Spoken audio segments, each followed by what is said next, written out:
Hey guys, I'm Londi. Welcome back to my channel. So today's video is actually going to be a travel related video.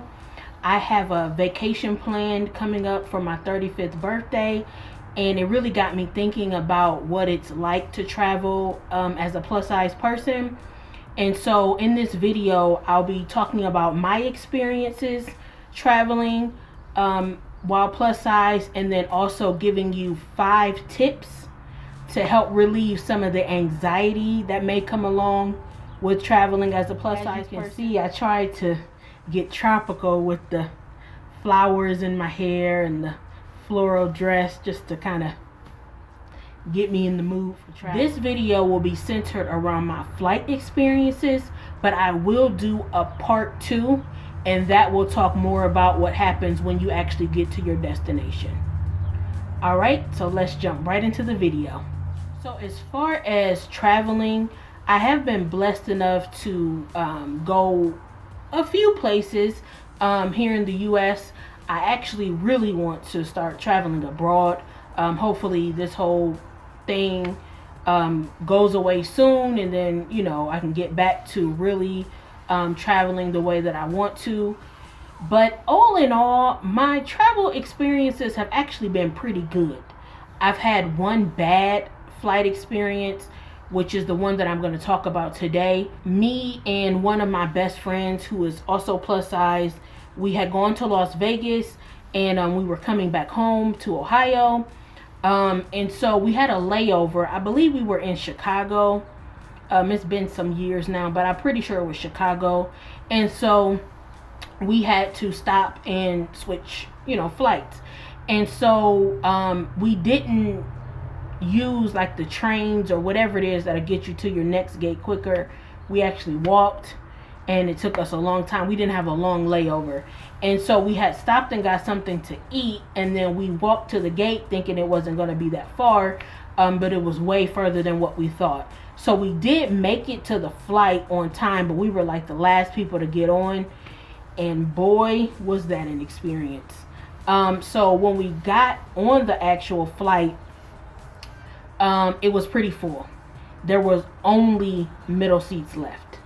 So we had to sit in middle seats, and as plus size people, that is highly uncomfortable. But the flight attendant made the situation even worse.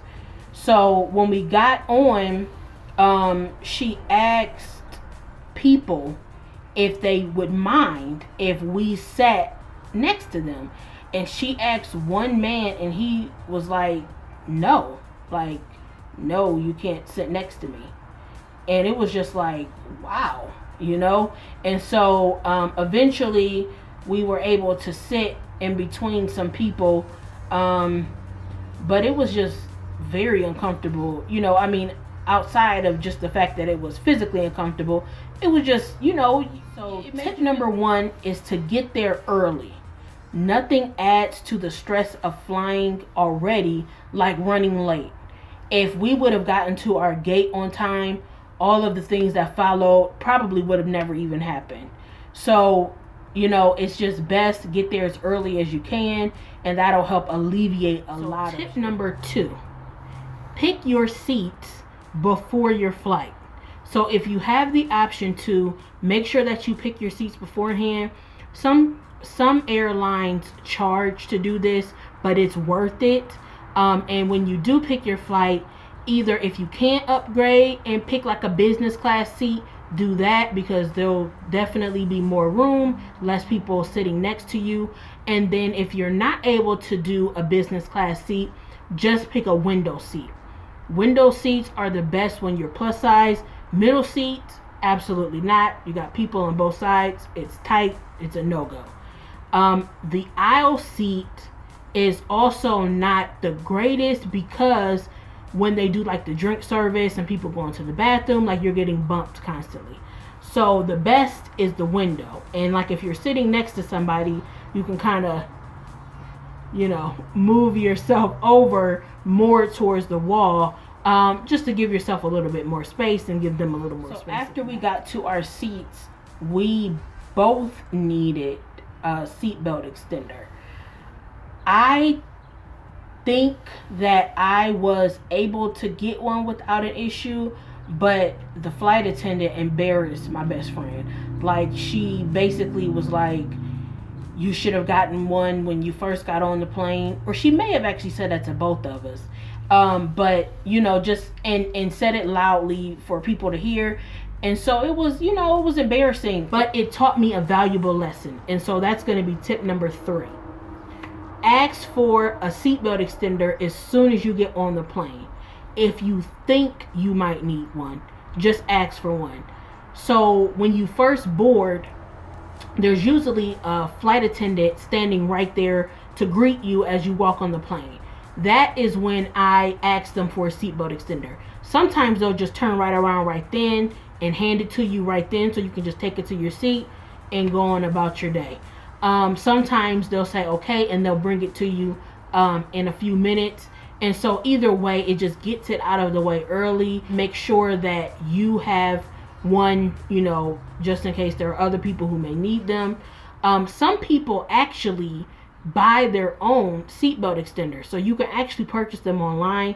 The only thing is that not every airline accepts that. So some of them will say, no, you can't bring your own seatbelt extender. You have to use one of theirs. So check with the airline that you're traveling with to make sure.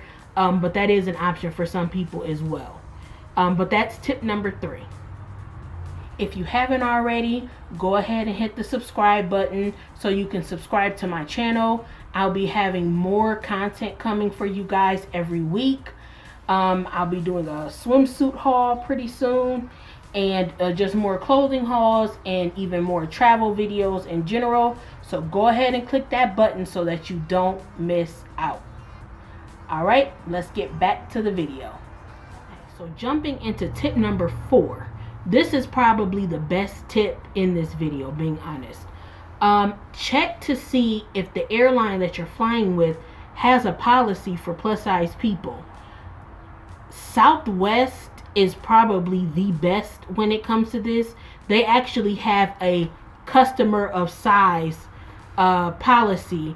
So what happens is you can go to a gate agent and let them know that you need more space, and they'll actually give you a little card basically to put on the seat next to you, and so that way nobody will sit there and you'll have the middle seat automatically to yourself.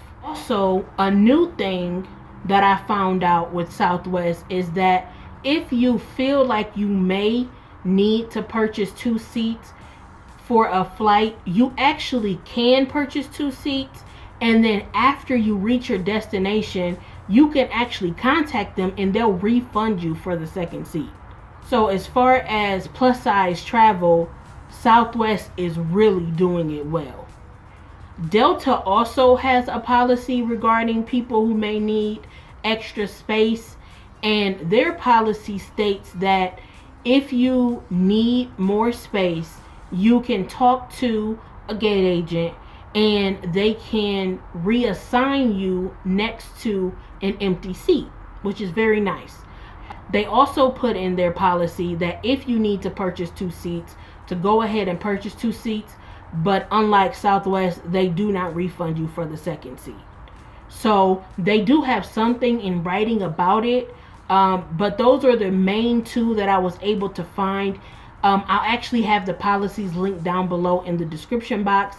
If I find policies regarding any other airlines, I'll go ahead and link those down as well. With everything that's going on, there's actually a lot of airlines that aren't doing a middle seat right now, so you don't really have to worry about it right now, at least through September 30th. But again, check with the airlines and they'll be able to tell you for sure. So tip number 5 is something a little bit different, and that really helps you with your confidence about traveling, and that is to follow plus size inspirational pages on Facebook, Instagram, channels on YouTube. Find people who are doing what you want to do, and that will help inspire you to do what you want to do.